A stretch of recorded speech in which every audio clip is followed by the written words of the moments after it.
আমাদের রক্তের রং লালই কেন? কেন সবুজ নয়? কেনই বা নীল নয়? শুধু লালই কেন? আমাদের রক্তের রং নির্ধারণ করে আমাদের হিমোগ্লোবিন লেভেল। হিমোগ্লোবিন কিন্তু আমাদের রক্তের রং নির্ধারণ করে।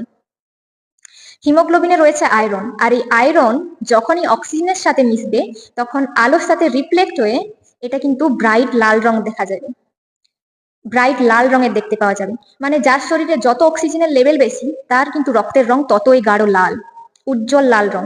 আর শরীরে রক্তে অক্সিজেনের পরিমাণ কম, তাদের রক্তের রং কিন্তু ডার্ক রেড মানে কালচে রঙের হয়ে থাকে। এবার ভেবে দেখো, যদি আমাদের রক্তে আয়রন না থেকে যদি কপার থাকতো তাহলে কি হতো?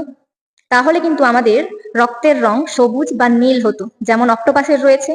আর যেমন কাঁকড়া রয়েছে, অক্টোপাস কাঁকড়াদের যেমন রয়েছে নীল আর সবুজ রঙের রক্ত। এদের রক্তে কি রয়েছে না হিমোসায়ানিন।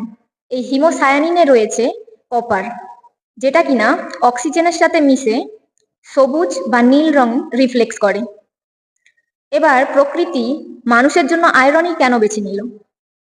প্রকৃতি মানুষের জন্য আয়রন বেছে নিল এই কারণে, কারণ আয়রন বেশি বেশি পরিমাণে অক্সিজেনকে আকর্ষিত করে, মানে অ্যাট্রাক্ট করে। আর আয়রন অক্সিজেনকে কিন্তু খুব তাড়াতাড়ি ধরতে পারে এবং এনার্জি কিন্তু যোগাতে সাহায্য করে, বেশি বেশি ব্রেন খাটাতে সাহায্য করে। কিছু সময়ের জন্য যদি আমাদের রক্তের রং বদলে যায় তাহলে কিন্তু আমাদের ব্রেনও কিন্তু অন্ধকারের মধ্যে চলে যাবে।